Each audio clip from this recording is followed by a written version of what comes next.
നമസ്കാരം. എല്ലാവർക്കും മാസ്റ്റർ കി അക്കാഡമിയുടെ പുതിയൊരു ക്ലാസ്സിലോട്ട് സ്വാഗതം.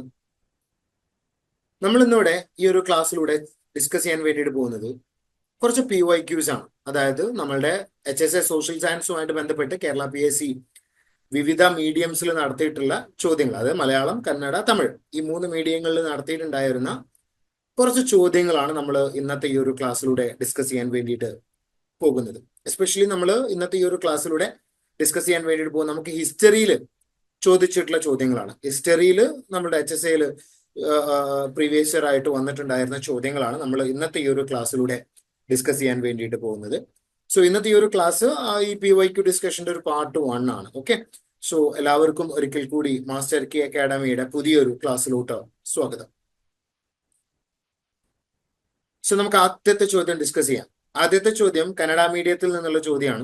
HSA സോഷ്യൽ സയൻസ് 2016 ചോദിച്ചിട്ടുള്ള ഒരു ചോദ്യമാണ്. ഈ ഒരു ചോദ്യം വേൾഡ് ഹിസ്റ്ററിയുമായിട്ട് ബന്ധപ്പെട്ടുള്ള ഒരു ചോദ്യമാണ്. വേൾഡ് ഹിസ്റ്ററിയിൽ നിങ്ങൾക്ക് ഈ സെക്കൻഡ് വേൾഡ് വാറിനെ കുറിച്ചിട്ടൊക്കെ നിങ്ങൾ പഠിച്ചിട്ടുണ്ടായിരിക്കും. അപ്പൊ അതുമായിട്ട് ബേസ് ചെയ്തിട്ടുള്ള ഒരു ചോദ്യമാണ് ഈ ഫസ്റ്റത്തെ ചോദ്യം എന്ന് പറയുന്നത്. സോ നമുക്ക് ഫസ്റ്റത്തെ ചോദ്യം ഡിസ്കസ് ചെയ്യാം. ഓക്കെ, ചോദ്യം എങ്ങനെയാണ്? മാർഷൽ പദ്ധതിയുടെ ഉദ്ദേശം എന്താണെന്നാണ് ചോദ്യം. മാർഷൽ പദ്ധതി എന്ന് പറയുന്നത് ഞാൻ നേരത്തെ പറഞ്ഞ പോലെ സെക്കൻഡ് വേൾഡ് വാറിന് ശേഷം സംഭവിച്ചിട്ടുണ്ടായിരുന്ന ഒരു പ്രധാനപ്പെട്ട ഒരു സംഭവമാണ് ഈ മാർഷൽ പദ്ധതി അല്ലെങ്കിൽ മാർഷൽ പ്ലാൻ എന്ന് പറയുന്നത്. അത് ശരിക്കും സ്റ്റാർട്ട് ചെയ്തിട്ടുണ്ടായ അല്ലെങ്കിൽ മാർഷൽ പദ്ധതിക്ക് രൂപം കൊടുത്തിട്ടുണ്ടായിരുന്ന രാജ്യം എന്ന് പറയുന്നത് അമേരിക്കയാണ്. ഓക്കെ, അപ്പൊ ഇപ്പൊ ഏകദേശം നിങ്ങൾക്ക് അതിന്റെ ഒരു കോണ്ടാക്സ്റ്റ് മനസ്സിലായിട്ടുണ്ടായിരിക്കും. നിങ്ങൾക്കറിയാം, സെക്കൻഡ് വേൾഡ് വാർ കഴിയുന്നു, 45 കഴിയുന്നു. അതോടുകൂടിയിട്ട് അമേരിക്കയും റഷ്യയും രണ്ട് വലിയ സാമ്പത്തിക ശക്തികളായിട്ട്, രാഷ്ട്രീയ ശക്തികളായിട്ട് മാറിയിട്ടുണ്ടായിരുന്നു. നിങ്ങൾ പഠിച്ചിട്ടുണ്ടായിരിക്കും ആ ബൈപോളാർ വേൾഡ്. അത് പിന്നീട് USSR റഷ്യ തകരുന്നതോട് കൂടിയിട്ട് 90കളിൽ യൂണിപോളാർ വേൾഡ് ആയിട്ടൊക്കെ മാറുന്നുണ്ട് എന്നുള്ള കാര്യങ്ങളൊക്കെ നിങ്ങൾ പഠിച്ചിട്ടുണ്ട്. അപ്പൊ അതുമായിട്ട് ബന്ധപ്പെട്ടുള്ള ഒരു ചോദ്യമാണ് മാർഷൽ പദ്ധതിയുടെ ഉദ്ദേശം എന്താണ് എന്നാണ് ചോദ്യം. സാമ്പത്തിക പിന്തുണ, സൈനിക പിന്തുണ, യുണൈറ്റഡ് സ്റ്റേറ്റ് സെക്യൂരിറ്റി, പിന്നെ മുകളിൽ പറഞ്ഞവയൊന്നുമല്ല എന്നാണ് പറയുന്നത്. അപ്പോൾ എന്താണ് മാർഷൽ പദ്ധതി എന്ന് പറഞ്ഞു കഴിഞ്ഞാൽ? Marshal plan. സോ ഞാൻ പറഞ്ഞു, മാർഷൽ പ്ലാൻ എന്ന് പറയുന്നത് അമേരിക്ക കൊണ്ടുവന്നിട്ടുണ്ടായിരുന്ന ഒരു പ്ലാൻ ആണ്. അമേരിക്ക എന്ന് പറയുന്ന ക്യാപിറ്റലിസ്റ്റ് രാജ്യം USSR എന്ന് പറയുന്ന സോഷ്യലിസ്റ്റ് രാജ്യത്തെ അല്ലെങ്കിൽ റഷ്യയെ തകർക്കാൻ വേണ്ടിയിട്ട് റഷ്യയും റഷ്യയുടെ സഖ്യകക്ഷികളായിട്ടുണ്ടായിരുന്ന മറ്റ് സോഷ്യലിസ്റ്റ് രാജ്യങ്ങളെയും തകർക്കാൻ വേണ്ടിയിട്ട് കൊണ്ടുവന്നിട്ടുണ്ടായിരുന്ന ഒരു പദ്ധതി. അതിന്റെ പേരാണ് എന്ത്? മാർഷൽ പ്ലാൻ എന്ന് പറയുന്നത്. ഓക്കെ, സോ ഈ മാർഷൽ പ്ലാനിന്റെ ഉദ്ദേശം എന്താണ് എന്നാണ് ചോദ്യം. എന്താണ് മാർഷൽ പ്ലാന്റെ ഉദ്ദേശം? ഞാൻ പറയൂ, എന്താണ് മാർഷൽ പ്ലാന്റെ ഉദ്ദേശം എന്ന് പറയുന്നത്? ഈ മുതലാളിത്ത രാഷ്ട്രങ്ങൾക്ക് സോഷ്യലിസ്റ്റ് രാഷ്ട്രങ്ങളെ തകർക്കാൻ വേണ്ടിയിട്ടുള്ള സാമ്പത്തിക പിന്തുണ. അതായത് അമേരിക്ക എന്ത് ചെയ്യും? എല്ലാ മുതലാളിത്ത രാഷ്ട്രങ്ങളെയും, അതായത് USSRനെ, റഷ്യയെ തകർക്കാൻ ഉദ്ദേശിക്കുന്ന എല്ലാ മുതലാളിത്ത രാഷ്ട്രങ്ങളെയും അമേരിക്ക സാമ്പത്തികമായിട്ട് സഹായിക്കും. അതായത് അവിടങ്ങളിൽ, ആ രാജ്യങ്ങളിൽ എന്തെങ്കിലും പ്രശ്നങ്ങൾ ഉണ്ട് എന്നുണ്ടെങ്കിൽ ആ പ്രശ്നം സോൾവ് ചെയ്യാൻ വേണ്ടിയിട്ട് അമേരിക്ക പണം നൽകും. എന്നിട്ട് അമേരിക്ക അവരെ കൊണ്ട് എന്ത് ചെയ്യും? റഷ്യക്കെതിരെ ഫൈറ്റ് ചെയ്യിപ്പിക്കും. അതുപോലെ തന്നെ റഷ്യക്കെതിരെ പോരാടുന്ന ഏതെങ്കിലും രാജ്യങ്ങളുണ്ട് എന്നുണ്ടെങ്കിൽ അവർക്കും ഇതേപോലെ സാമ്പത്തിക സഹായം നൽകും. അതായത് ലോകത്ത് സോഷ്യലിസം ഇത് വൈഡ് സ്പ്രെഡ് ആവരുത്, ഇത് കൂടുതൽ പ്രദേശങ്ങളിലോട്ട് വ്യാപിപ്പിക്കരുത്. ആ സോഷ്യലിസത്തിന്റെയും കമ്മ്യൂണിസത്തിന്റെയും വ്യാപനം തടയണം എന്നുള്ള ഒരു ഉദ്ദേശത്തോട് കൂടിയിട്ട് അമേരിക്ക നടപ്പിൽ വരുത്തിയിട്ടുണ്ടായിരുന്ന ഒരു പരിപാടിയുടെ പേരാണ് എന്ത്? മാർഷൽ പ്ലാൻ എന്ന് പറയുന്നത്. ഇപ്പൊ നിങ്ങൾ ഈ കോൾഡ് വാറിനെ കുറിച്ചിട്ടൊക്കെ നിങ്ങൾ വേൾഡ് ഹിസ്റ്ററിയിൽ നിങ്ങൾ പഠിച്ചിട്ടുണ്ടായിരിക്കും അല്ലെ?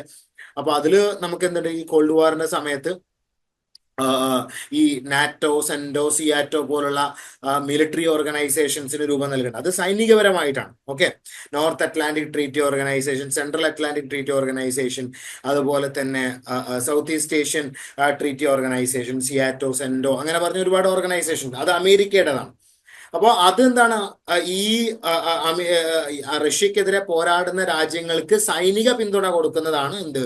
ഈ മാർഷൽ പ്ലാൻ എന്ന് പറയും. പാകിസ്ഥാനൊക്കെ അതിന്റെ ഭാഗമാണ്. ഓക്കെ, ഒരുപാട് രാഷ്ട്രങ്ങൾ അതിന്റെ ഭാഗമായിട്ടുണ്ട്. ഓക്കെ, അതാണ് നാറ്റോ സെന്റോ സിയേറ്റോ. അത് നിങ്ങൾ ഓർത്തിരിക്കുക. ഓക്കെ, അപ്പൊ അത് സൈനിക പിന്തുണയ്ക്കുള്ളതാണത്. അപ്പോൾ അമേരിക്ക പോലുള്ള സാമ്പത്തിക രാഷ്ട്രങ്ങള്, അതായത് മുതലാളിത്ത രാഷ്ട്രങ്ങള് റഷ്യക്കെതിരെ ഫൈറ്റ് ചെയ്യുമ്പോൾ അവർക്ക് കൊടുക്കുന്ന സാമ്പത്തിക പിന്തുണ, അതിന്റെ പേരാണ് എന്ത്? Marshall plan. അപ്പോൾ റഷ്യയെ എതിർക്കാൻ ആരാഗ്രഹിക്കുന്നു അവർക്ക് സാമ്പത്തികമായിട്ടുള്ള സഹായം ആര് പ്രൊവൈഡ് ചെയ്യും? അമേരിക്ക പ്രൊവൈഡ് ചെയ്യും. ആ പദ്ധതിയുടെ പേരാണ് മാർഷൽ പ്ലാൻ എന്നുള്ളത്. അപ്പൊ അത് നിങ്ങൾ ഓർത്തിരിക്കുക. ദെൻ രണ്ടാമത്തെ ചോദ്യം ഇതേപോലെ കനഡ മീഡിയം 2016 HSS സോഷ്യൽ സയൻസിന് ചോദിച്ചിട്ടുള്ള ഒരു ചോദ്യമാണ്. നമ്മളെ ബ്രിട്ടീഷ്, അതായത് മോഡേൺ ഇന്ത്യൻ ഹിസ്റ്ററിയുമായിട്ട് ബന്ധപ്പെട്ടുള്ള ഒരു ചോദ്യമാണ്. ബ്രിട്ടീഷ് സാമ്രാജ്യവുമായിട്ട് ബന്ധപ്പെട്ടുള്ള ഒരു ചോദ്യമാണ്. ബ്രിട്ടീഷുകാരുടെ ഭൂനികുതി സമ്പ്രദായം, ബ്രിട്ടീഷുകാർ ഇന്ത്യയിൽ നടപ്പിൽ വരുത്തിയിട്ടുണ്ടായിരുന്ന ലാൻഡ് റവന്യൂ സിസ്റ്റം, അതുമായിട്ട് ബന്ധപ്പെട്ടിട്ടുള്ള ഒരു ചോദ്യമാണ്. ഇത് നമുക്ക് വളരെ ഇമ്പോർട്ടന്റ് ആണ്. ബ്രിട്ടീഷുകാരുടെ ഈ ലാൻഡ് റവന്യൂ സെറ്റിൽമെന്റുകൾ നിങ്ങൾ പഠിച്ചിട്ടുണ്ടായിരിക്കും. ഈ പെർമനന്റ് സെറ്റിൽമെന്റ്, റൈറ്റ് ടു വാരി സെറ്റിൽമെന്റ്, മഹൽവാരി സെറ്റിൽമെന്റ്, ഇങ്ങനെ 3 സെറ്റിൽമെന്റുകൾ, 3 എന്താ പറയുന്നത് പദ്ധതികൾ ബ്രിട്ടീഷുകാർ ഇന്ത്യയിൽ നടപ്പിലാക്കിയിട്ടുണ്ട്, അല്ലെ? മൂന്ന് ആളുകളാണ് നടപ്പിലാക്കിയിട്ടുണ്ടായിരുന്നത് എന്നുള്ളതാണ്. അപ്പോ ഇയാള് നമ്മളുടെ വാറൻ ഹേസ്റ്റിങ്സ് ആണ് എന്ത് കൊണ്ടുവന്നിട്ടുണ്ടായിരുന്നത്? നമ്മളുടെ ഈ പെർമനന്റ് സെറ്റിൽമെന്റ് അല്ലെങ്കിൽ ജമീന്ദാരി സെറ്റിൽമെന്റ് കൊണ്ടുവന്നിട്ടുണ്ടായിരുന്നത് വാറൻ ഹേസ്റ്റിങ്സ് ആണ്. 1793 പെർമനന്റ് സെറ്റിൽമെന്റ്, ജമീന്ദാരി സെറ്റിൽമെന്റ്. അത് ബംഗാള്, ബീഹാർ, ഒഡീഷ ഈ പ്രദേശങ്ങളിലാണ് പെർമനന്റ് സെറ്റിൽമെന്റ് അല്ലെങ്കിൽ ജമീന്ദാരി സെറ്റിൽമെന്റ് നടപ്പിൽ ബ്രിട്ടീഷുകാർ നടപ്പിൽ വരുത്തിയിട്ടുണ്ടായിരുന്നത്. പിന്നെ മഹൽവാരി ഉണ്ട്. മഹൽവാരി എന്ന് പറഞ്ഞാൽ ഈ നമ്മളുടെ പഞ്ചാബ്, ലാഹോർ അങ്ങനെയുള്ള അതായത് നോർത്ത് ഇന്ത്യയുടെ നോർത്ത് വെസ്റ്റേൺ ട്രീ, അതായത് വടക്ക് പടിഞ്ഞാറ് പ്രദേശങ്ങളിലാണ് മഹൽവാരി കൊണ്ടുവന്നിട്ടുണ്ടായിരുന്നത്. പിന്നെ റൈറ്റ് ടു വാരിയാണ്. റൈറ്റ് ടു വാരി കൊണ്ടുവന്നിട്ടുണ്ടായിരുന്നത് അന്നത്തെ കാലഘട്ടത്തിലെ മദ്രാസിന്റെ ഗവർണർ ആയിട്ടുണ്ടായിരുന്ന മൺറോ എന്ന് പറയുന്ന ആളാണ്. ഓക്കെ, അപ്പൊ അത് നിങ്ങൾ ഓർത്തിരിക്കുക. സോ ഇദ്ദേഹം ആണ് റൈറ്റ് ടു വാരി കൊണ്ടുവരുന്നത്. റൈറ്റ് ടു വാരി നിലവിൽ വരുന്നത് മദ്രാസ്, ബോംബെ ഈ പ്രദേശങ്ങളിലാണ്. ഇത് 3നും ഓരോ നല്ല വ്യത്യാസങ്ങളുണ്ട്. 3 അപ്പോ ഈ പെർമനന്റ് സെറ്റിൽമെന്റിൽ എന്താണ്? പെർമനന്റ് സെറ്റിൽമെന്റിൽ ആരാ ഇടനിലക്കാരനായിട്ട് വരുന്നത്? ജമീന്ദാർമാരാ. കർഷകരെ കയ്യിൽ നിന്ന് ജമീന്ദാർമാർ ടാക്സ് കളക്ട് ചെയ്യും, എന്നിട്ട് ഒരു വിഹിതം ബ്രിട്ടീഷുകാർക്ക് കൊടുക്കും. അതിന്റെ ഒരു ചെറിയ ശതമാനം അവരെടുത്തിട്ട് ആ ടാക്സിന് ഒരു 10 റുപ്യ കിട്ടുകയാണെന്നുണ്ടെങ്കിൽ അതിലൊരു 7 റുപ്യ സർക്കാരിന് കൊടുക്കും, 3 റുപ്യ ജമീന്ദാർ എടുക്കും. അതൊരു രീതി. അതാണ് ജമീന്ദാരി സിസ്റ്റം അല്ലെങ്കിൽ പെർമനന്റ് സെറ്റിൽമെന്റ് എന്ന് പറയുന്നത്, ശാശ്വത ഭൂനികുതി സമ്പ്രദായം. പിന്നെ മഹൽവാരി എന്ന് പറഞ്ഞാൽ എന്താ? മഹൽവാരി എന്ന് പറഞ്ഞാൽ ഈ ഗ്രാമങ്ങൾ മൊത്തം, കർഷകരെ മൊത്തം ഒരു വില്ലേജ് അടിസ്ഥാനത്തിൽ തിരിക്കും. എന്നിട്ട് എല്ലാ കർഷകരും എന്തായിരിക്കും? ഈ ഗ്രാമത്തലവന്, വില്ലേജ് ഹെഡ്മന് പൈസ കൊടുക്കും. എന്നിട്ട് അദ്ദേഹം അത് നേരെ ബ്രിട്ടീഷുകാർ കൊണ്ടുകൊടുക്കും. ഇതാണ് മഹൽവാരി. റൈറ്റ് ടു വാരി എന്ന് പറഞ്ഞാൽ കർഷകരെ കയ്യിൽ നിന്ന് ബ്രിട്ടീഷുകാർ നേരിട്ട് ടാക്സ് വാങ്ങും. അതാണ് റൈറ്റ് ടു വാരി സിസ്റ്റം എന്ന് പറയുന്നത്. അപ്പോൾ ഇവിടെ ചോദ്യം അതുമായിട്ട് ബന്ധപ്പെട്ടിട്ടാ. റൈറ്റ് ടു വാരി സമ്പ്രദായം നടപ്പിലാക്കിയത് ഏത് വർഷമാണ് എന്നാണ് ചോദ്യം. 1780, 1829, 1793, 1820. അപ്പൊ ഇതിൽ 1780 അല്ല എന്നുള്ള കാര്യം നിങ്ങൾക്കറിയാം. കാരണം ആദ്യമായിട്ട് ബ്രിട്ടീഷുകാർ കൊണ്ടുവന്നിട്ടുണ്ടായിരുന്ന സംവിധാനം എന്ന് പറയുന്നത് പെർമനന്റ് സെറ്റിൽമെന്റാണ്. പെർമനന്റ് അല്ലെങ്കിൽ ജമീന്ദാരി സിസ്റ്റം ആണ്. അത് നിലവിൽ വരുന്നത് 1793 ഹേസ്റ്റിങ്സിന്റെ സോറി, വാറൻ ഹേസ്റ്റിങ്സ് അല്ല കേട്ടോ, മാറിപ്പോയതാണ്. വാറൻ ഹേസ്റ്റിങ്സ് അല്ല, ഇയാളാണ്. ആരാണ്? കോൺവാലീസ് ആണ്. മാറിപ്പോയതാണ്. സോറി കേട്ടോ. കോൺവാലീസ് ആണ് ഇത് കൊണ്ടുവരുന്നത്. ഓക്കെ, ഇന്ത്യയുടെ വൈസ്രോയി ആയിട്ടുണ്ടായിരുന്ന കോൺവാലീസ്. ഓക്കെ, മാറിപ്പോയതാണ്. നിങ്ങളത് കറക്റ്റ് ചെയ്യുക. എൻ്റെ ഭാഗത്ത് നിന്ന് വന്നൊരു മിസ്റ്റേക്ക് ആണ്, കറക്റ്റ് ചെയ്യണേ. 1793 കോൺവാലീസ് ആണ് പെർമനന്റ് സെറ്റിൽമെന്റ് കൊണ്ടുവരുന്നത്. ഓക്കെ, ഇത് മൺട്രോ, ഏത്? റൈറ്റ് ടു വാരി മൺട്രോ, മറ്റേത് മഹൽവാരി വില്യം ബെന്റിക്. ഇങ്ങനെ ഈ 3 സംവിധാനങ്ങൾ, 3 സിസ്റ്റവും 3 കാലഘട്ടങ്ങളിലായിട്ട് 3 വൈസ്രോയിമാരാണ് നടപ്പിലാക്കിയിട്ടുണ്ടായിരുന്നത്. അപ്പൊ അത് ഓർത്തിരിക്കുക, ശ്രദ്ധിക്കുക. So 1793 permanent settlement, zamindari. ഈ റൈറ്റ് ടു വാരി സമ്പ്രദായം മദ്രാസിലും ബോംബെയിലുമായിട്ട് നിലവിൽ വന്നിട്ടുണ്ടായിരുന്നത് 1820കളിലാണ്. അത് നിങ്ങൾ ഓർത്തിരിക്കുക, മറക്കരുത്. ഓക്കെ, ശരിക്കും 1814, 1814 1820 ഇടയിലായിട്ടാണ് റൈറ്റ് ടു വാരി സമ്പ്രദായം നടപ്പിൽ വരുത്തിയിട്ടുണ്ടായിരുന്നത്. ഓക്കെ, അപ്പൊ അത് നിങ്ങളൊന്ന് ഓർത്തിരിക്കുക. പ്രബലമായിട്ടുള്ള അഭിപ്രായം 1820 നിലവിൽ വന്നു എന്നുള്ളതാണ്.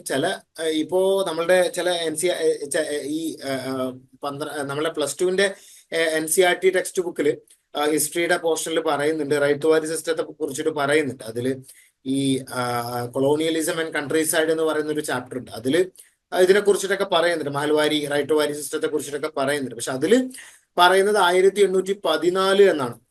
റൈറ്റ് ടു വാരി സംവിധാനം വരുന്നത് 1814 എന്ന് പറയുന്നുണ്ട്. എനിവേ നിങ്ങൾ ഈ രണ്ട് ഡേറ്റുകളും ഓർത്തിരിക്കും, 1814 ഉണ്ട്, 1820 ഉണ്ട്. ഓക്കെ, ഇവിടെ കറക്റ്റ് ആയിട്ടുള്ളത് കൊടുത്തിട്ടുള്ളത് 1820. ഓക്കെ, നമുക്കത് ചൂസ് ചെയ്യേണ്ടി വരും. ദെൻ മറ്റൊരു ചോദ്യം തമിഴ് മീഡിയത്തിൽ ചോദിച്ചിട്ടുള്ള ചോദ്യമാണ്. HSA സോഷ്യൽ സയൻസ് 2022 ചോദിച്ചിട്ടുള്ള ഒരു ചോദ്യമാണ്.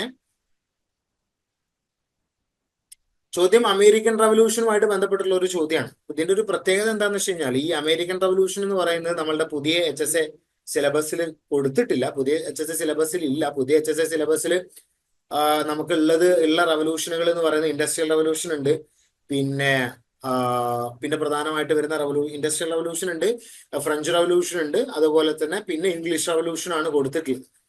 അമേരിക്കൻ റവല്യൂഷൻ അതിലില്ല. പക്ഷെ അമേരിക്കൻ റവല്യൂഷനുമായിട്ട് ബന്ധപ്പെട്ടുള്ള ഒരു ചോദ്യമാണ് ഇവിടെ കൊടുത്തിട്ടുള്ളത്. ഓക്കെ, ഇതേപോലെ നമുക്ക് അങ്ങനെ സിലബസിൽ പേരെടുത്ത് പറയാത്ത ഭാഗങ്ങളിൽ നിന്ന് ചോദ്യങ്ങൾ വന്നിട്ടുണ്ട്, വേറെയുണ്ട്. ഞാനത് ഈ ക്ലാസ്സിൽ കൊണ്ടുവന്നിട്ടുണ്ട്, നമുക്കത് ഡിസ്കസ് ചെയ്യാം. അപ്പോ ഇത് അമേരിക്കൻ റവല്യൂഷനുമായിട്ട് ബന്ധപ്പെട്ടുള്ള ഒരു ചോദ്യമാണ്.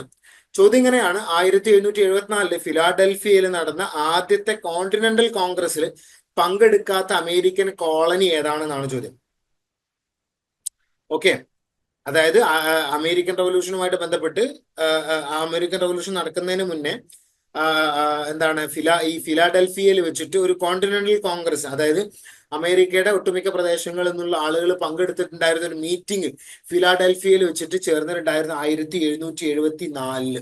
അപ്പൊ അത് നിങ്ങൾ ഓർത്തിരിക്കുക. ചിലപ്പോൾ അടുത്ത വട്ടം നമുക്ക് ഇതുമായിട്ട് ബന്ധപ്പെട്ടൊരു ചോദ്യം വരാൻ സാധ്യതയുണ്ട്. ചിലപ്പോൾ വരാം, എപ്പോഴാണ് ഫിലാഡൽഫിയയിൽ മീറ്റിംഗ് നടന്നിട്ടുണ്ടായിരുന്നത്, അല്ലെങ്കിൽ കോണ്ടിനെന്റൽ കോൺഗ്രസ് ആദ്യത്തെ കോണ്ടിനെന്റൽ കോൺഗ്രസ് നടന്നിട്ടുണ്ടായിരുന്ന പ്രദേശം ഏതാണ് എന്നുള്ള രീതിയിലൊക്കെ ചോദ്യം ചിലപ്പോൾ വരാൻ സാധ്യതയുണ്ട്. അപ്പൊ അതുകൊണ്ട് ഇവിടെ രണ്ട് ഫാക്റ്റുകൾ നമുക്ക് കൊടുത്തിട്ടുണ്ട്. 1774 ഉണ്ട്, 1774 ആദ്യത്തെ കോണ്ടിനെന്റൽ കോൺഗ്രസ് നടന്നിട്ടുണ്ടായിരുന്നത് എന്നുള്ള കാര്യം നിങ്ങൾ ഓർത്തിരിക്കുക.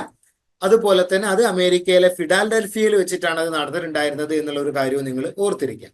അപ്പൊ ഈ മീറ്റിംഗിൽ പങ്കെടുക്കാത്ത രാജ്യം ഏതാണ്, പങ്കെടുക്കാത്ത പ്രദേശം ഏതാണ് എന്നാണ് ചോദ്യം. പങ്കെടുക്കാത്ത കോളനി ഏതാണെന്നാണ് ചോദ്യം. നിങ്ങൾക്ക് എല്ലാവർക്കും അറിയാം, അമേരിക്ക എന്ന് പറയുന്നത് ബ്രിട്ടന്റെ ഒരു കോളനി ആയിരുന്നു ആദ്യ കാലഘട്ടത്തിൽ. ഓക്കെ, സോ 13 കോളനികൾ അമേരിക്കയില് ബ്രിട്ടീഷുകാർ സ്ഥാപിച്ചിട്ടുണ്ട്.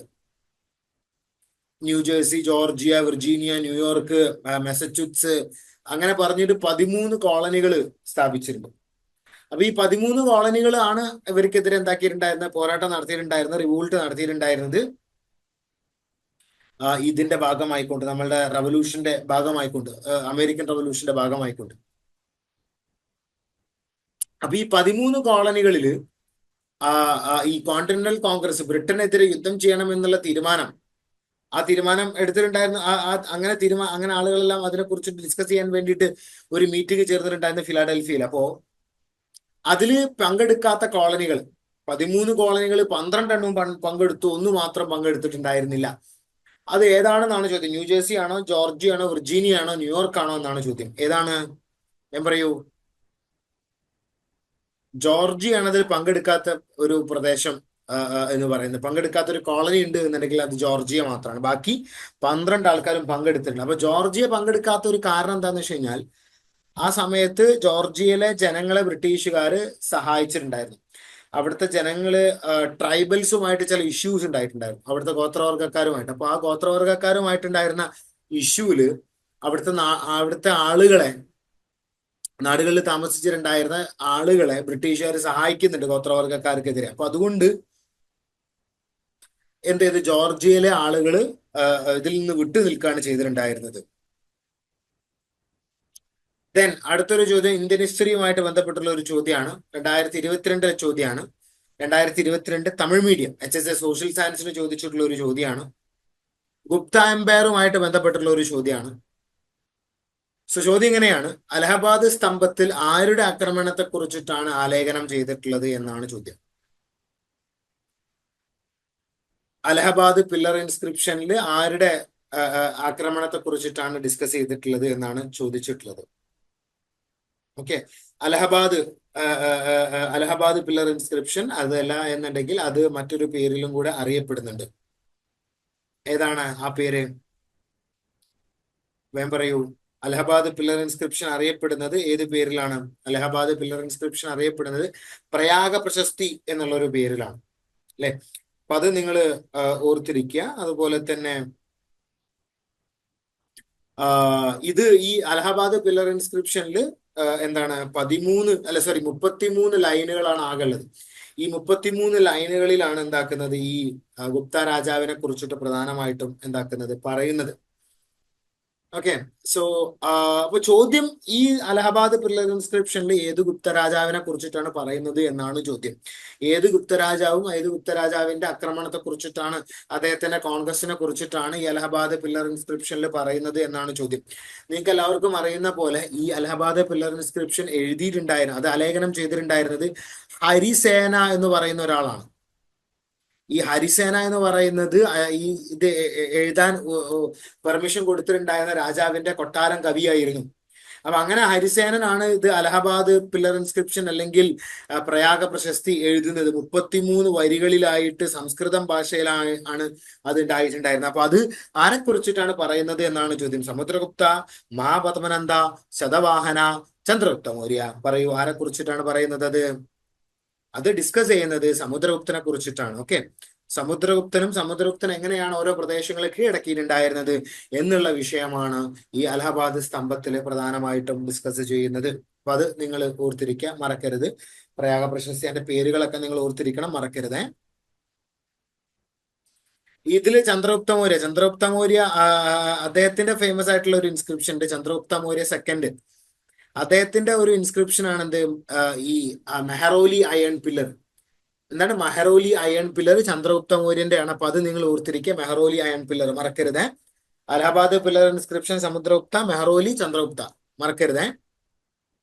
അതുപോലെ തന്നെ പിന്നെ 2016 മറ്റൊരു ചോദ്യമാണ്. 2016 കന്നഡ മീഡിയത്തിൽ ചോദിച്ചിട്ടുള്ള ഒരു ചോദ്യമാണ്.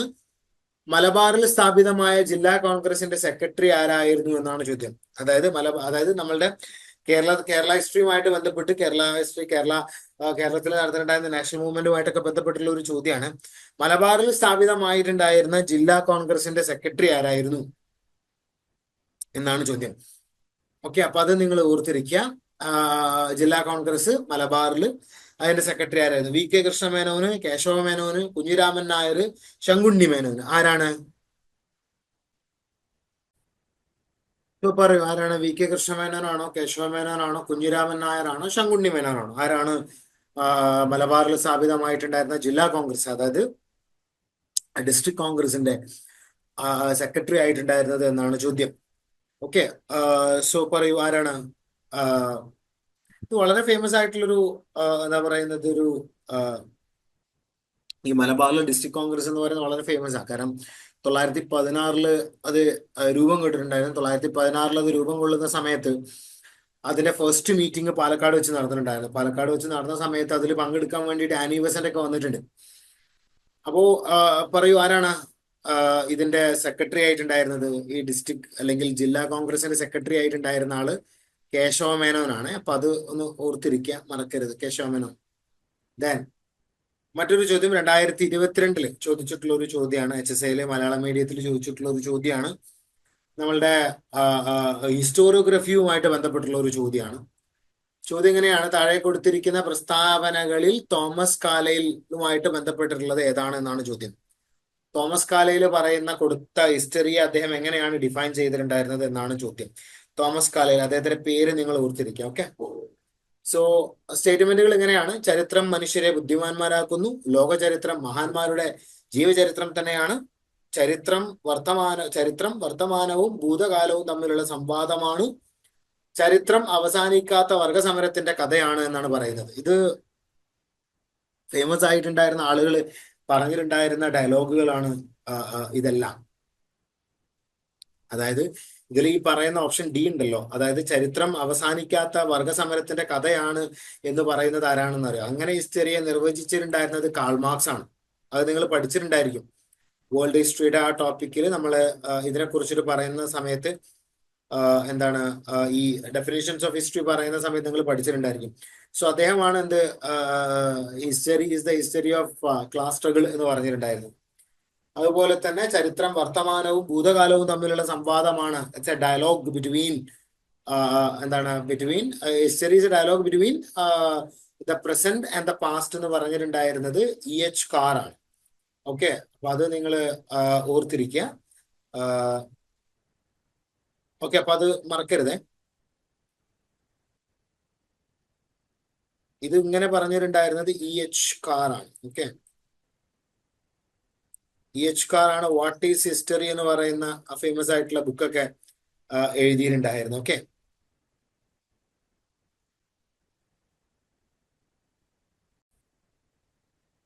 അതുപോലെ തന്നെ ഇതിൽ ഈ ഡയലോഗ് ഉണ്ടല്ലോ, ഈ ഒരു സ്റ്റേറ്റ്മെന്റ്, അതായത് ലോക ചരിത്രം എന്ന് പറയുന്നത് എന്താണ്, മഹാന്മാരുടെ ജീവചരിത്രം തന്നെയാണ് എന്ന് പറഞ്ഞിട്ടുണ്ടായിരുന്നത് ഇദ്ദേഹമാണ്. തോമസ് കാലയിലാണ് ഈ ഒരു ഡയലോഗ് പറഞ്ഞിട്ടുണ്ടായിരുന്നത്. അപ്പൊ അത് നിങ്ങൾ ഓർത്തിരിക്കാം.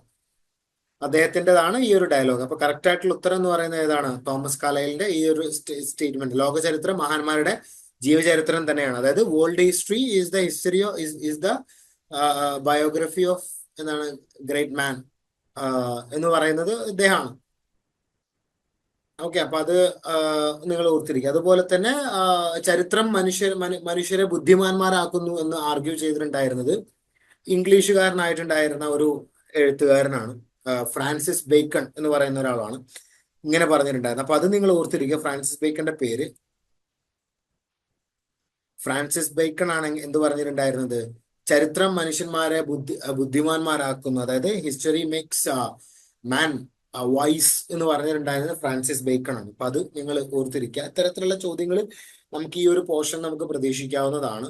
ഓക്കെ, അപ്പോ ഈ ഒരു ഇപ്പൊ കഴിഞ്ഞ 2 വർഷവും നമുക്ക് എന്താണ് 2016 2022 നമുക്ക് HSAക്ക് എന്തായിട്ടുണ്ട്, ഇത്തരത്തിലുള്ള ചോദ്യങ്ങൾ വന്നിട്ടുണ്ട്. അതായത് ഹിസ്റ്റോറിയോഗ്രഫി ബേസ് ചെയ്തിട്ട് ഹിസ്റ്ററിയുടെ ഡെഫിനിഷൻ കൊടുത്തിട്ട് അത് പറഞ്ഞിട്ടുണ്ടായിരുന്നത് ആരാണ്, അതേപോലെ ഇയാളുടെ ഡെഫിനിഷൻ എന്താണ് എന്നുള്ള രീതിയിൽ രണ്ട് തരത്തിലുള്ള സ്റ്റേറ്റ്മെന്റ് ടൈപ്പ് ചോദ്യങ്ങൾ നമുക്ക് വന്നിട്ടുണ്ട്. അപ്പൊ അതുകൊണ്ട് നിങ്ങൾ അത് ശ്രദ്ധിക്കുക, അത് പഠിക്കുക. അതുമായിട്ട് ബന്ധപ്പെട്ട് നമുക്ക് ചോദ്യങ്ങൾ പ്രതീക്ഷിക്കാവുന്നതാണ്. ഓക്കെ, ദെൻ മറ്റൊരു ചോദ്യമാണ് 2022 മറ്റൊരു ചോദ്യം. 2022 മലയാളം മീഡിയത്തിൽ ചോദിച്ചിട്ടുള്ള ഒരു ചോദ്യമാണ്. ഇതിൽ ചെറിയൊരു മിസ്റ്റേക്ക് ഉണ്ട്. 2022 അല്ല, 2016 അത് ടൈപ്പ് ചെയ്ത് വന്നപ്പോൾ വന്നൊരു മിസ്റ്റേക്ക് ആണ്. 2016 മലയാളം മീഡിയത്തിൽ വന്നിട്ടുള്ള ഒരു ചോദ്യമാണിത്. അപ്പൊ ഒന്ന് ശ്രദ്ധിക്കണേ. 2016 ചോദ്യമാണ്. 2016 HSAയിൽ ചോദിച്ചിട്ടുള്ള ഒരു ചോദ്യമാണിത്. സോ ചോദ്യം ഇങ്ങനെയാണ്: യുഗപാരമ്പര്യങ്ങളിലൂടെ മനുഷ്യൻ ആർജിച്ച സംസ്കാരത്തിന്റെ കഥയാണ് ചരിത്രം എന്ന് പറഞ്ഞിട്ടുണ്ടായിരുന്നത് ആരാണ്? യുഗപാരമ്പര്യങ്ങളിലൂടെ മനുഷ്യൻ ആർജിച്ച സംസ്കാരത്തിന്റെ കഥയാണ് ചരിത്രം എന്ന് ചരിത്രത്തെ നിർവചിച്ചിട്ടുണ്ടായിരുന്നത് ആരാണ്? Arnold Toynbee, Will Durant, Edmund Burke, അതുപോലെ തന്നെ കാലയിൽ.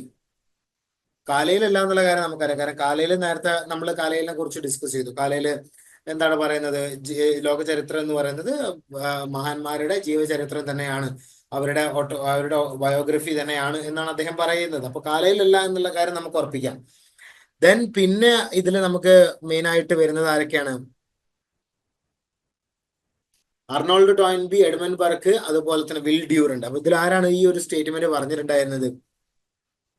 ഞാൻ പറയൂ, യുഗപാരമ്പര്യങ്ങളിലൂടെ മനുഷ്യൻ ആർജിച്ച സംസ്കാരത്തിന്റെ കഥയാണ് ചരിത്രം എന്ന് പറഞ്ഞിട്ടുണ്ടായിരുന്നത് മറ്റാരുമല്ല, വിൽ ഡ്യൂറന്റ് എന്ന് പറയുന്ന ഫേമസ് ആയിട്ടുള്ള ഒരു ഹിസ്റ്റോറിയനാണ്. വിൽ ഡ്യൂറന്റ് അമേരിക്കൻ ചരിത്രകാരനാണ്. അപ്പൊ അദ്ദേഹമാണ് ഈ ഒരു സ്റ്റേറ്റ്മെന്റ് പറഞ്ഞിട്ടുണ്ടായിരുന്നത്. അർണോൾഡ് ടോയിൻബി ഇതേപോലെ വളരെ ഫേമസ് ആയിട്ടുള്ള ഒരു ഹിസ്റ്റോറിയൻ ആണ്. ഹിസ്റ്ററിക്ക് അദ്ദേഹം ഒരുപാട് ഡെഫിനേഷനുകളും കാര്യങ്ങളൊക്കെ കൊടുത്തിട്ടുണ്ട്, അർണോൾഡ് ടോയിൻബി.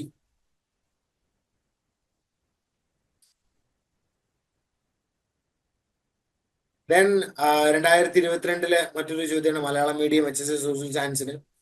നമ്മളുടെ ഈ ഗ്രീക്ക് സിവിലൈസേഷനുമായിട്ട് ബന്ധപ്പെട്ടുള്ള ഒരു ചോദ്യമാണ്. ചോദ്യം എങ്ങനെയാണ്: താഴെ കൊടുത്തിരിക്കുന്നവയിൽ ഗ്രീക്ക് ചിന്തകരുടെ കാലക്രമാടിസ്ഥാനത്തിൽ ശരിയായിട്ടുള്ള ക്രമം ഏതാണ്?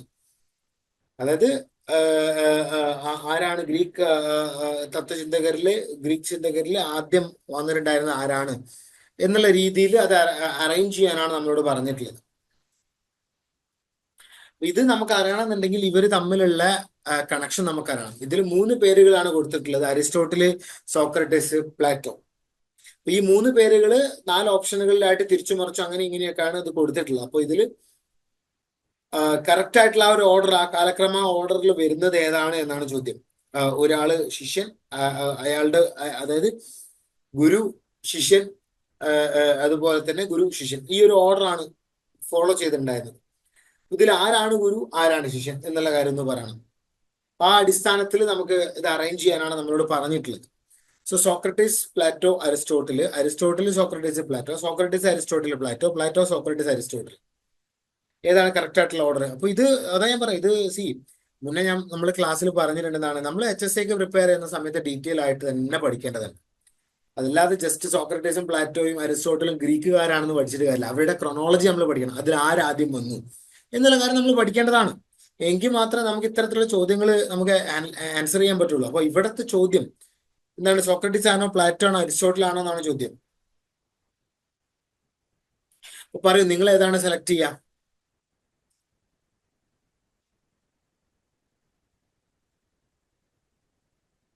സോ ഒരു ക്ലൂ ഞാൻ തരാം. സോക്രട്ടീസ് ആണ് ആദ്യം വരിക. ഓക്കെ, പിന്നെ ബാക്കി പറഞ്ഞാൽ മതി. സോക്രട്ടീസ് ആദ്യം വരും, അതിനുശേഷം ആര് വരും, അതിനുശേഷം ആര് വരും? ഗ്രീക്ക് സിവിലൈസേഷനുമായിട്ട് ബന്ധപ്പെട്ടുള്ള ഒരു ചോദ്യമാണ്. ശരിയായിട്ടുള്ള ഉത്തരം എന്ന് പറയുന്ന ഓപ്ഷൻ ഡി ആണ്. ഓക്കെ, സോ സോക്രട്ടീസ്, സോക്രട്ടീസിന്റെ ശിഷ്യൻ പ്ലാറ്റോ, പ്ലാറ്റോന്റെ ശിഷ്യൻ അരിസ്റ്റോട്ടിൽ. സോക്രട്ടീസും പ്ലാറ്റോയും ടീച്ചേഴ്സ് ആയിരുന്നു. ഓക്കെ, അപ്പൊ അത് നിങ്ങൾ ഓർത്തിരിക്കുക. അപ്പോൾ സോക്രട്ടീസിന്റെ ശിഷ്യൻ പ്ലാറ്റോ, പ്ലാറ്റോയുടെ ശിഷ്യൻ അരിസ്റ്റോട്ടിൽ. അപ്പൊ ഇവര് 3 പേരും ആത്തൻസുകാരാ. അരിസ്റ്റോട്ടിൽ അങ്ങനല്ല. അരിസ്റ്റോട്ടിൽ ആത്തൻസിലോട്ട് വന്നിട്ടുണ്ടായിരുന്ന ആളാണ്. സോക്രട്ടീസും പ്ലാറ്റോ അവിടെ ജനിച്ചിട്ടുണ്ടായിരുന്ന ആളാണ്. അപ്പോ സോക്രട്ടീസും പ്ലാറ്റോ, അരിസ്റ്റോട്ടിൽ, ഇതാണ് കറക്റ്റ് ആയിട്ടുള്ള ഒരു ഓർഡർ എന്ന് പറയുന്നത്. ഓക്കെ, അപ്പോ ഇതില് എന്ത് ചെയ്തു? സോക്രട്ടീസിനെ പിന്നീട് ഏത്തൻസിലെ ഗവൺമെന്റ് കൊല്ലുന്നുണ്ട്. ഏത്തൻസിൽ ഡെമോക്രാറ്റിക് ആയിട്ടുള്ള ഒരു ഗവൺമെന്റ് ആണ് നിലവിൽ വന്നിട്ടുണ്ടായിരുന്നത്. അപ്പോൾ ഏത്തൻസിലെ ഗവൺമെന്റ് എന്ത് ചെയ്തു? ഇദ്ദേഹത്തെ വധിച്ചു എന്ന് പറയുന്നുണ്ട്. അതായത് സോക്രട്ടീസിനെ വധിച്ചു. എന്ത് പറഞ്ഞുകൊണ്ട്? സോക്രട്ടീസിനെ വധിക്കാനുള്ള ഒരു പ്രധാനപ്പെട്ട കാരണം എന്താണെന്ന് വെച്ച് കഴിഞ്ഞാൽ, ഇദ്ദേഹം വിപ്ലവത്തിന് ആഹ്വാനം ചെയ്തു എന്ന് പറഞ്ഞുകൊണ്ടാണ് സോക്രട്ടീസിനെ വധിക്കാൻ ഉത്തരവ് കൊടുക്കുന്നത് ഏത്തൻസിലെ ഗവൺമെന്റ്. അങ്ങനെയാണ് സോക്രട്ടീസിനെ വധിക്കുന്നത്. സോക്രട്ടീസിനെ വധിച്ചപ്പോൾ അദ്ദേഹത്തിന്റെ ശിഷ്യനായിട്ടുണ്ടായിരുന്ന പ്ലാറ്റോയെ അത് സാരമായിട്ട് ബാധിച്ചു. സോ അതിൽ നിന്ന് പ്ലാറ്റോ എന്ത് ചെയ്തു? ഡെമോക്രസിക്കെതിരെ സംസാരിക്കാൻ വേണ്ടി തുടങ്ങി. ഗ്രീസിലാണ് ഡെമോക്രസിയുടെ കളിത്തൊട്ടിൽ, ഡെമോക്രസിയുടെ ഉറവിടം എന്ന് പറയുന്നത് ഗ്രീസാണ്. അതിൽ ഡെമോക്രസി നിലവിൽ വന്നിട്ടുണ്ടായിരുന്ന ആദ്യത്തെ പ്രദേശം എന്ന് പറയുന്നത് ഈ ആത്തൻസാ. ഡെമോക്രസി ആദ്യമായിട്ട് നിലവിൽ വന്നിട്ടുണ്ടായിരുന്നത്. അപ്പോ അത് നിങ്ങൾ ഓർത്തിരിക്കുക. ലോകത്തിലെ ആദ്യത്തെ ഡെമോക്രാറ്റിക് രാജ്യമാണ് ഏത്തൻസ്. അപ്പൊ അവിടെയാണ് സോക്രട്ടീസും പ്ലാറ്റോ ഒക്കെ ഉണ്ടായിട്ടുണ്ടായിരുന്നത്. ഓക്കെ, അങ്ങോട്ടേക്ക് വന്നിട്ടുണ്ടായിരുന്ന ആളാണ് അരിസ്റ്റോട്ടിൽ. പിന്നീട് അദ്ദേഹത്തിന്റെ ജീവിതം അവിടെ സ്പെൻഡ് ചെയ്യാണ് ചെയ്തിട്ടുണ്ടായിരുന്നത് ഏത്തൻസിൽ. സോ സോക്രട്ടീസിനെ ഏത്തൻസിലെ ഗവൺമെന്റ് വധിക്കുന്നുണ്ട്, എക്സിക്യൂട്ട് ചെയ്യുന്നുണ്ട്. അതേ തുടർന്നിട്ടാണ് പ്ലാറ്റോ എന്താവുന്നത്? അത് ഏത്തൻസ് വിട്ടിട്ട് പിന്നീട് അദ്ദേഹം പോകുന്നത്. അദ്ദേഹം പിന്നീട് ഒരുപാട് രാജ്യങ്ങളിൽ സഞ്ചരിക്കുന്നുണ്ട്. അങ്ങനെയാണ് അദ്ദേഹം ഡെമോക്രസിക്കെതിരെ സംസാരിക്കുന്നത്, റിപ്പബ്ലിക് വേണമെന്ന് പറയുന്നത്. അങ്ങനെയാണ് അദ്ദേഹത്തിന്റെ ബുക്ക് റിപ്പബ്ലിക് എന്ന് പറയുന്ന ബുക്ക് പ്ലാറ്റോ എഴുതിയിട്ടുണ്ടായിരുന്നത്. അപ്പൊ ഇതാണ് ആ ഒരു ഓർഡർ: സോക്രട്ടീസ്, പ്ലാറ്റോ, അരിസ്റ്റോട്ടിൽ. മറക്കരുതേ. യെസ്, 2022 മറ്റൊരു ചോദ്യമാണ്. HSC സോഷ്യൽ സയൻസ് മലയാളം മീഡിയത്തിൽ വന്നിട്ടുള്ള ഒരു ചോദ്യമാണ്. ബാമിനി രാജ്യത്തിന്റെ തുടർച്ചയായ ഗോൽക്കൊണ്ട ആസ്ഥാനമായി രൂപം കൊണ്ട രാജവംശം ഏതാണെന്നാണ് ചോദ്യം. ഇത് ശരിക്കും നമ്മളെ medieval Indian history, sorry,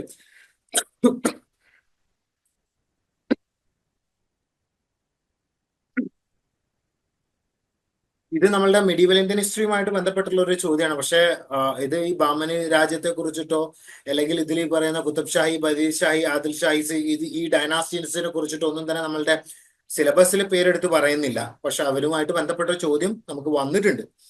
okay, അപ്പൊ അതാണ് ഇത്. മറ്റൊരു എക്സാമ്പിൾ ആണ്. നമുക്ക് അങ്ങനെ സിലബസിൽ മെൻഷൻ ചെയ്യാത്ത, കറക്റ്റ് ആയിട്ട് മെൻഷൻ ചെയ്യാത്തതിൽ നിന്നുള്ള ചോദ്യങ്ങൾ. ഇതിപ്പോ നമ്മൾ നോക്കുകയാണെന്നുണ്ടെങ്കിൽ എന്താ, കറക്റ്റ് ആയിട്ട് മിഡീവൽ ഇന്ത്യയുടെ കീഴിൽ വരുന്നതാണ്, മിഡീവൽ ഇന്ത്യയിൽ വരുന്ന ഒരു സംഭവമാണ്. പക്ഷെ ആ പേരെടുത്ത് മെൻഷൻ ചെയ്തിട്ടില്ല എന്നേ ഉള്ളൂ. ഓക്കെ, സോ ബാമിനി രാജ്യം തകരുന്നു 1500-കളിൽ. ബാമിനി രാജ്യം തകരുന്നു. അതിനുശേഷം 5 രാജ്യങ്ങളായിട്ട് അത് ഡിവൈഡ് ചെയ്യപ്പെടുന്നുണ്ട്. ഈ 5 രാജ്യങ്ങളാണ് ഡക്കാൻ, അതുപോലെ തന്നെ സൗത്ത് ഇന്ത്യയുടെ ചില ഭാഗങ്ങൾ, കർണാടക പോലുള്ള ഭാഗങ്ങളൊക്കെ ഭരണം നടത്തിയിട്ടുണ്ടായിരുന്നത്. ഈ 5 ആളുകളാണ് കുത്തബ് ഷാഹീസ്, നിസാം ഷാഹീസ്, ബരീദ് ഷാഹീസ്, ആദിൽ ഷാഹീസ്, ഇമാദ് ഷാഹീസ്, ഇങ്ങനെയുള്ള 5 ആളുകളാണ്. അപ്പൊ അതിൽ ഓരോരുത്തരും ഓരോ പ്ലേസാ. ഇപ്പോ നമ്മള് ബീജാപ്പൂരിന്റെ കേസ് എടുക്കുകയാണെന്നുണ്ടെങ്കിൽ ബീജാപ്പൂരിൽ ഭരണം നടത്തിയിട്ടുണ്ടായിരുന്നത് ഈ ആദിൽ ഷാഹീസ് എന്ന് പറയുന്ന ഭരണാധികാരികളാണ്. അതുപോലെ തന്നെ അഹമ്മദ് നഗർ എന്ന് പറയുന്നത് ഈ മഹാരാഷ്ട്രക്ക് അടുത്തുള്ള പ്രദേശമാണ് അഹമ്മദ് നഗറിൽ ഭരണം നടത്തിയിട്ടുണ്ടായിരുന്ന നിസാം ഷാഹീസ് എന്ന് പറയുന്ന ഭരണാധികാരികളാണ്. അതുപോലെ തന്നെ ബേറർ എന്ന് പറയുന്ന പ്രദേശത്ത് ഭരണം നടത്തിയിട്ടുണ്ടായിരുന്ന ഡൈനാസ്റ്റിയാണ് ബരീദ് ഷാഹീസ്. ബീദർ എന്ന് പറയുന്ന പ്രദേശത്ത് ഭരണം നടത്തിയിട്ടുണ്ടായിരുന്ന ഡൈനാസ്റ്റിയാണ് ഇമാദ് ഷാഹീസ്. ഗൊൽഗണ്ടയിൽ ഭരണം നടത്തിയിട്ടുണ്ടായിരുന്ന ഡൈനാസ്റ്റിയാണ് കുത്തുബ് ഷാഹീസ്. ഈ കുത്തുബ് ഷാഹീസ് ആണ് ചാർമിനാർ ഉണ്ടാക്കിയിട്ടുണ്ടായിരുന്നത്. കൂലി കുത്തുബ് എന്ന് പറയുന്ന ആളാണ് ചാർമിനാർ ഉണ്ടാക്കിയിട്ടുണ്ടായിരുന്നത്. അതുപോലെ തന്നെ ഹൈദരാബാദിലെ ഗൊൽഗണ്ട ഫോർട്ട് അത് ഉണ്ടാക്കിയിട്ടുണ്ടായിരുന്നത് ഹൊയസല രാജാക്കന്മാരാണ്. അതിനുശേഷം പിന്നീട് അത് റെനോവേറ്റ് ചെയ്യുന്നത്, അത് വിപുലീകരിക്കുന്നത് കുത്തുബ് ഷാഹികളാണ് എന്നുള്ള കാര്യം നിങ്ങൾ ഓർത്തിരിക്കുക. അപ്പൊ ഗൊൽഗണ്ട കുത്തുബ് ഷാഹീസ് ആണ്, മറക്കരുത്. ഓക്കെ.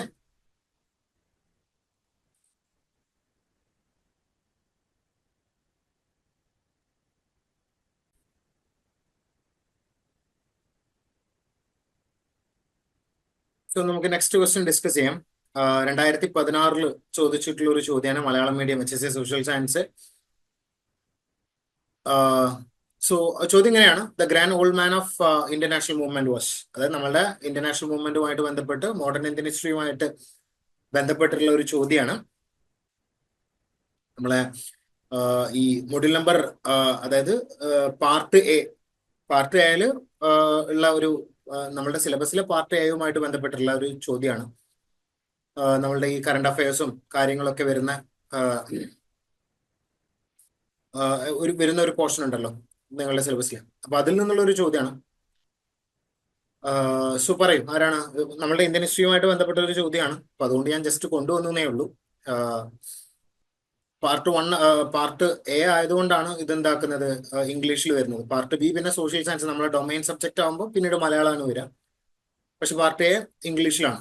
ഓക്കെ. അപ്പോ അതൊക്കെ നിങ്ങൾക്ക് അറിയാവുന്ന കാര്യങ്ങളാണ്. So the grand old man of Indian national movement എന്നുള്ള പേരിൽ അറിയപ്പെടുന്ന ആരാണെന്നാണ് ചോദ്യം. സുരേന്ദ്രനാഥ് ബാനർജി, ബാലഗംഗാധര തിലക്, ദാദാഭായ് നവറോജി, ഗോപാലകൃഷ്ണ ഗോഖലെ. ആരാണ് ഇദ്ദേഹം? കോൺഗ്രസിന്റെ സ്ഥാപിത നേതാക്കന്മാരിൽ ഒരാളാണ് ഇദ്ദേഹമാണ് poverty and unBritish rule in India എന്ന് പറയുന്ന ഒരു ബുക്ക് 1901 എഴുതിയിട്ടുണ്ടായിരുന്നു. പോവർട്ടി ആൻഡ് അൺബ്രിട്ടീഷ് റൂൾ എന്ന് പറയുന്ന ബുക്ക്. അപ്പൊ അത് നിങ്ങൾ ഓർത്തിരിക്കുക. സോ ആരാണ് the grand old man of India എന്നുള്ള പേരിൽ അറിയപ്പെടുന്നത്? ആരാണ്? മറ്റാരുമല്ല, ദാദാഭായ് നവറോജിയാണ്. ഓക്കെ. അപ്പൊ അത് നിങ്ങൾ ഓർത്തിരിക്കുക. ഇന്ത്യയിലെ ദാരിദ്ര്യത്തിന് കാരണം ബ്രിട്ടീഷുകാരാണ് എന്ന് പറയുന്നതാണ് അദ്ദേഹത്തിന്റെ the poverty and unBritish rule in India എന്ന് പറയുന്ന ബുക്ക്. ഓക്കെ. ജസ്റ്റ് ഒന്ന് ഓർത്തിരിക്കുക നിങ്ങൾ. ദെൻ വേൾഡ് ഹിസ്റ്ററിയുമായിട്ട് ബന്ധപ്പെട്ടുള്ള ഒരു ചോദ്യമാണ്, എക്കണോമിക്സുമായിട്ടൊക്കെ ബന്ധപ്പെട്ടുള്ള ഒരു ചോദ്യമാണ്. ഓക്കെ. സോ ചോദ്യം എങ്ങനെയാണ്? 2022 ചോദ്യമാണ്, മലയാളം മീഡിയം HSC സോഷ്യൽ സയൻസിൽ ചോദിച്ചിട്ടുള്ള ഒരു ചോദ്യമാണ്. Adam Smith Wealth of nation എന്ന ഗ്രന്ഥം പ്രസിദ്ധീകരിച്ച വർഷം, Adam Smith Wealth of nation എന്ന് പറയുന്ന ബുക്ക് പ്രസിദ്ധീകരിച്ചിട്ടുണ്ടായിരുന്ന വർഷം ഏതാണെന്നാണ് ചോദ്യം. 1786, 1886, 1776, 1890. പറയൂ. Adam Smith Wealth of Nation പ്രസിദ്ധീകരിച്ചിട്ടുണ്ടായിരുന്ന വർഷം ഏതാണ്? ഈ ഒരു ബുക്കിലാണ് ആഡം സ്മിത്ത് ഈ ഒരു കാര്യം പറയാം. അതായത് മനുഷ്യന്മാർക്ക് ഒരു ടെൻഡൻസി ഉണ്ട്, എന്തൊരു സാധനവും വിൽക്കാൻ പറ്റുന്ന ഒരു ടെൻഡൻസി ഉണ്ട് എന്നുള്ള കാര്യങ്ങളൊക്കെ, ഹ്യൂമൻ ടെൻഡൻസി ടു ട്രേഡ് എന്ന് പറയുന്ന ഒരു കോൺസെപ്റ്റ് ഇദ്ദേഹമാണ് ഡെവലപ്പ് ചെയ്തത്. അത് ഇദ്ദേഹം ഈ ഒരു വെൽത്ത് ഓഫ് നേഷൻ എന്ന് പറയുന്ന ഈ ഒരു ബുക്കിലാണ് അദ്ദേഹം പറഞ്ഞിട്ടുണ്ടായിരുന്നു. ഓക്കെ. അപ്പൊ അത് ഏത് വർഷമാണ് ഇറങ്ങിയിട്ടുണ്ടായിരുന്നത്? അദ്ദേഹത്തിന്റെ വെൽത്ത് ഓഫ് നേഷൻ എന്ന് പറയുന്ന ബുക്ക് 1776 വെൽത്ത് ഓഫ് നേഷൻ എന്ന് പറയുന്ന ബുക്ക് ഇറങ്ങിയിട്ടുണ്ടായിരുന്നു. അപ്പൊ അത് നിങ്ങൾ ഓർത്തിരിക്കണം, മറക്കരുത്. Then 2022 Malayalam medium HSC social സയൻസിൽ ചോദിച്ചിട്ടുള്ള മറ്റൊരു ചോദ്യമാണ്, മോഹൻജൊദാരോ എന്ന ഹാരപ്പൻ നാഗരികതയിലെ നഗരം ഇന്ന് സ്ഥിതി ചെയ്യുന്നത് എവിടെ എന്നാണ് ചോദ്യം. മോഹൻജദാരോ നിങ്ങൾ പഠിച്ചിട്ടുണ്ടായിരിക്കും. നിങ്ങളുടെ വേൾഡ് ഹിസ്റ്ററിയിലെ ഒരു ഇമ്പോർട്ടന്റ് ആയിട്ടുള്ള ടോപ്പിക്കാണ്. ബ്രോൺസ് ഏജ് സിവിലൈസേഷനുകളിൽ വരുന്ന ഒന്നാണ് ഹാരപ്പ. ഹാരപ്പയിലെ ഹാരപ്പൻ സിവിലൈസേഷനുമായിട്ട് ബന്ധപ്പെട്ടുള്ള ഒരു ചോദ്യമാണ്. മോഹൻജദാരോന്റെ ഇന്നത്തെ പ്രസന്റ് ഡേ ലൊക്കേഷൻ എവിടെയാണെന്നാണ് ചോദ്യം. ഗുജറാത്തിലെ കച്ച് ജില്ലയില്, പാകിസ്ഥാനിലെ ബലൂചിസ്ഥാനിലെ ഷെറാനി ജില്ലയില്, പാകിസ്ഥാനിലെ സിന്ധിലെ ലാർഖാനയില്, പഞ്ചാബിലെ ലുധിയാനയില്. അപ്പൊ ഇതിൽ എവിടെയാണ് മോഹൻജദാരോ സ്ഥിതി ചെയ്യുന്നത് എന്നാണ് ചോദ്യം. മോഹൻജദാരോ എന്ന് പറയുന്നത് ഹാരപ്പൻ സിവിലൈസേഷന്റെ ഏറ്റവും ഇമ്പോർട്ടന്റ് ആയിട്ടുള്ള ഒരു സിറ്റിയാണ്.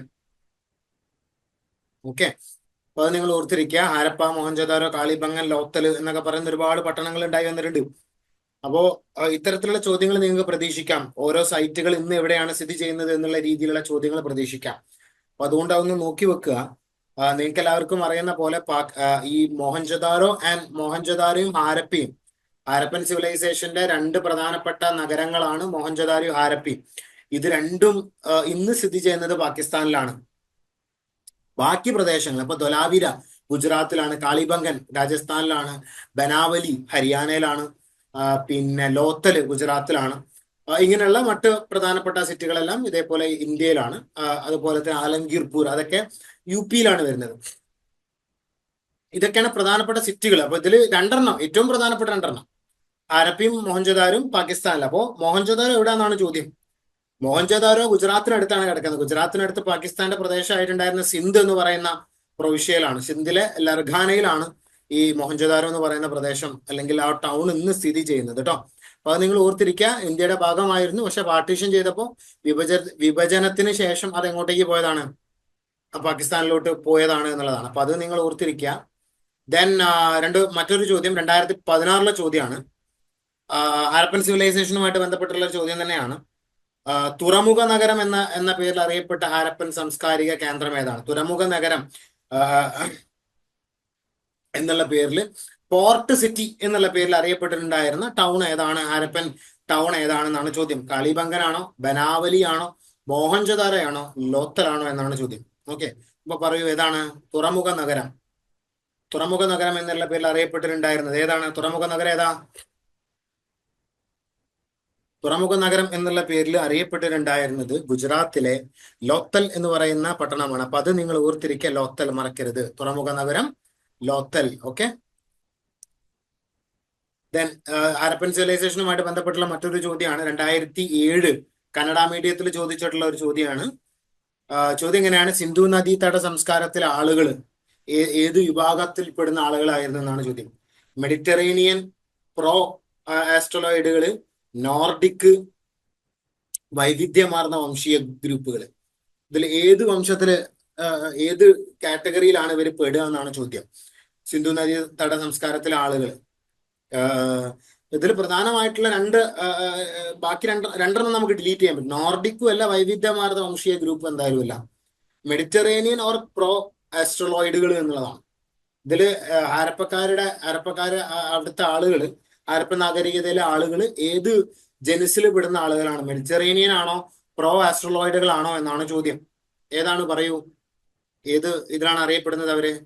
അവർ ഏത് ടൈപ്പ് ആളുകളായിരുന്നു? അപ്പൊ നിങ്ങൾക്കറിയാം, ഇപ്പൊ ഇന്ത്യയില് എന്താണ്, മാംഗ്ലോയിഡുകൾ ഉണ്ട്, അതുപോലെ തന്നെ നീഗ്രോയിഡുകൾ, ഇങ്ങനെയുള്ള ഓരോ വ്യത്യസ്ത റേഷ്യൽ ഗ്രൂപ്പുകൾ ഇന്ത്യയിലുണ്ട് അല്ലെ? അപ്പൊ അതേപോലത്തെ ഒരു ചോദ്യമാണിത്. അവിടുത്തെ ആളുകൾ ഏത് റേഷ്യൽ ഗ്രൂപ്പിലാണ് പെട്ടിട്ടുണ്ടായിരുന്നെന്നാണ് ചോദ്യം. Mediterranean or pro Australoid? ഏതാണ്? പ്രോ ഓസ്ട്രലോയിഡുകളാണ്. അപ്പൊ അത് നിങ്ങൾ ഓർത്തിരിക്കുക. പ്രോ ഓസ്ട്രലോയിഡുകൾ എന്ന് പറയുന്ന വംശത്തിലാണ് അവര് ഈ ഹാരപ്പയിലെ ആളുകൾ ഉൾപ്പെട്ടിട്ടുണ്ടായിരുന്നത്. അപ്പൊ അത് നിങ്ങൾ ഓർത്തിരിക്കാൻ മറക്കരുത്. ദെൻ സിന്ധു നദീതട നാഗരികതയുടെ ഏത് ഭാഗമാണ് മെലുഹ അല്ലെങ്കിൽ മെൽഹ എന്നുള്ള പേരിൽ അറിയപ്പെട്ടിട്ടുണ്ടായിരുന്നതാണ് ചോദ്യം. 2022 തമിഴ് മീഡിയത്തിൽ ചോദിച്ചിട്ടുള്ള ചോദ്യമാണ്, HSA സോഷ്യൽ സയൻസിന്. പറയൂ, ഏതാണ് സിന്ധു നദീതട സംസ്കാരത്തിന്റെ ഏത് ഭാഗമാണ് മെലുഹ എന്നുള്ള പേരിൽ അറിയപ്പെട്ടിട്ടുണ്ടായിരുന്നത്? ഈ മെലുഹ എന്നുള്ള പേര് ശരിക്ക് മെസപ്പൊട്ടാമിയൻ രേഖകളിൽ, മെസപ്പൊട്ടാമിയയിലെ ചരിത്ര രേഖകളിൽ, മെസപ്പൊട്ടാമിയൻ നാഗരികതയുമായിട്ട് ബന്ധപ്പെട്ടുള്ള ചരിത്ര രേഖകളിൽ അവിടുത്തെ ആളുകൾ അവരുടെ രേഖയിൽ പറയുന്നത് മെലുഹ എന്ന് പറയുന്ന ഒരു പട്ടണത്തെ കുറിച്ചിട്ട് പറയുന്നുണ്ട്. അപ്പോൾ ചരിത്രകാരന്മാർ കണ്ടെത്തിയിട്ടുള്ളത് ഈ മെലുഹ എന്ന് പറയുന്നത് എന്താണ്? ഇത് ഒരു ഹരപ്പയാണെന്ന് കണ്ടെത്തിയിട്ടുണ്ട്. ഹരപ്പൻ സിവിലൈസേഷൻ ആണെന്ന് കണ്ടെത്തിയിട്ടുണ്ട്. അപ്പൊ അതില് ഏത് സിറ്റിയാണ് മെലൂഹ എന്നുള്ള പേരിൽ അറിയപ്പെട്ടിട്ടുണ്ടായിരുന്നത് എന്നാണ് ചോദ്യം. ഹാരപ്പയാണോ, ബനാവലി ആണോ, ലോത്തൽ ആണോ, ആലങ്കീർപൂർ ആണോ എന്നാണ് ചോദ്യം. ഏതാണ്, ഏത് സിറ്റിയാണ് മെൽഹ എന്നുള്ള പേരിൽ അറിയപ്പെട്ടിട്ടുണ്ടായിരുന്നത്? ഹാരപ്പയാണ് കേട്ടോ. ഹാരപ്പ എന്ന് പറയുന്ന സിറ്റിയാണ് മെൽഹ എന്നുള്ള പേരിൽ അറിയപ്പെട്ടിട്ടുണ്ടായിരുന്നത്. അപ്പൊ അത് നിങ്ങൾ ഓർത്തിരിക്കുക, വളരെ ഇമ്പോർട്ടന്റ് ആയിട്ടുള്ള ഒരു കാര്യമാണ്.